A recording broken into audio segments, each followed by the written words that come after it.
Hello, Mrs. Poulin here. Today we are going to be making our own foil relief sculpture based off of the artist Albert Pauli. So hopefully you have watched the video already and learned about line and shape and about the process. So I'm starting off with a design already on here. I used a combination of organic shapes and geometric, and same thing with the lines. I wrote it out first to make it a little bit faster. I'm going to take the glue and trace over my lines.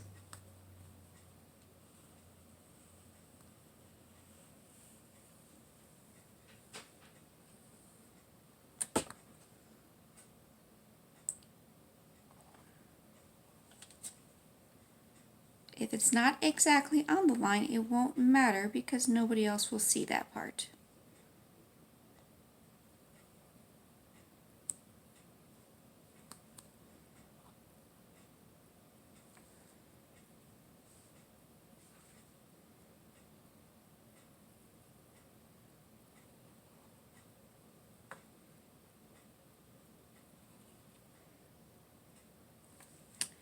Next, I'm going to take some yarn. The yarn color doesn't matter at all because nobody's going to see the yarn later either. If you are doing this at home, there's always ways to substitute the materials that you use. For example, I have a piece of cardboard box. It was just part of an Amazon order and I cut it to the size I needed. I'm using a 6 by 9. However, if you don't have a Amazon box at home, cereal boxes work great. Any piece of cardboard that you can find around the house, this is an excellent way to reuse materials in the house. If you do not have yarn at home, you can use any type of material that you can find that would be able to glue down. So let's say you have a pair of shoes that you're about to throw away, take the shoelace off of it. Maybe instead of yarn, you could use different twigs from outside. It is up to you to decide how you want to create it with materials that you have.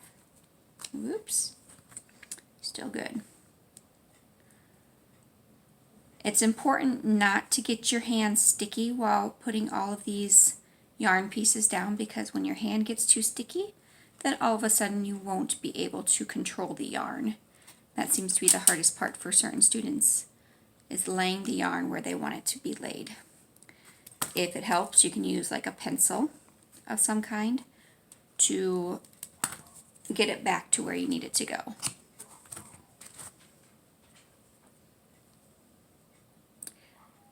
Also, when creating your design, make sure that you have some space between your lines. This right here may not show up quite as well as some of the other places because they're so close together and the foil may not be able to lay down in between very well. So just things to think of. I've also seen kids try to fold the yarn on top of each other. That tends to not work very well either because the foil cannot stick to the cardboard very easily when it's up in that position.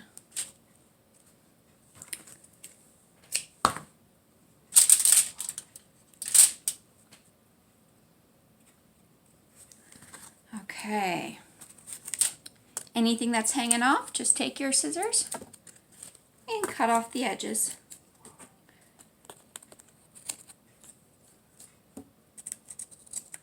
Step 1 of my project is done. I would suggest giving it maybe 10 minutes to dry, at least enough time so that it doesn't move on you, and then we will move on to the next step.